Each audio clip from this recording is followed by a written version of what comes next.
Bonjour et bienvenue sur la revue des luttes. Alors oui, l'hiver traîne en longueur, la nostalgie des mouvements sociaux du printemps est encore là, et on se morfond en attendant le prochain mouvement de révolte. Eh ben non mon pote, ça bouge en ce moment, ça bouge même tous les jours. À Bure, près de Nancy, les opposantes et opposants à la poubelle nucléaire sont toujours aussi déterminés et continuent d'occuper le bois le jus. À quelques jours de l'échéance légale de réhabilitation, l'Andra met la pression. C'est classe, ça va faire très beau sur la caméra. On voit ici un ingénieur de l'Andra en train de verser de l'essence sur les militants. Ça va être très classe celle-là. Soyons tous là pour soutenir la lutte la semaine du 14 au 18 février pour une semaine d'action décentralisée à Bure et aux alentours. Toutes les infos sur leur site vmc.camp.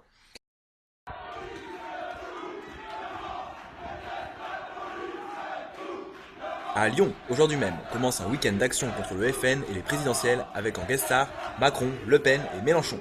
Un beau week-end en perspective. À Eysines, en banlieue bordelaise, le squat L'Oasis, bien que reconnu par le tribunal d'instance de Bordeaux comme lieu d'hébergement pour personnes nécessitantes, est toujours privé d'électricité par la volonté de la mairie d'Eysines. S'il y a des amis bordelais, je pense qu'ils ne seraient pas contre un peu de soutien. Vous pouvez les contacter via leur blog.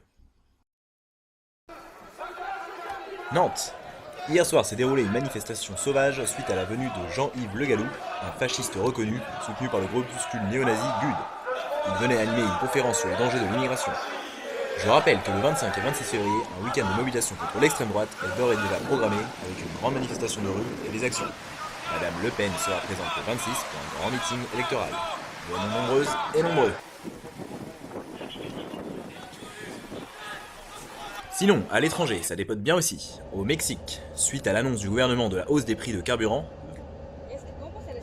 puis de la dévaluation du pesos et l'augmentation de toutes les denrées, de multiples manifestations sont déclenchées, ainsi que des assemblées dans les quartiers, sur les places publiques, dans les universités, sur les marchés. ¿Cómo se les ocurrió echar gas? Hay más gente que los mugres policías. ¿A quién se le ocurre? Chingas. No, no, no, no. Es que no.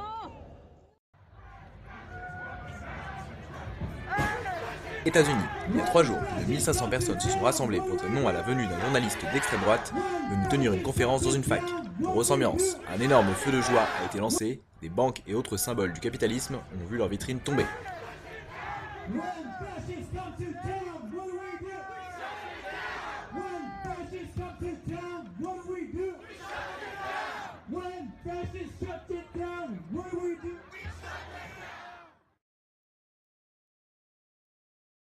Le même jour, en Roumanie, les Roumains sont descendus à plus de 200 000 pour protester contre une loi rendant la lutte contre la corruption plus difficile.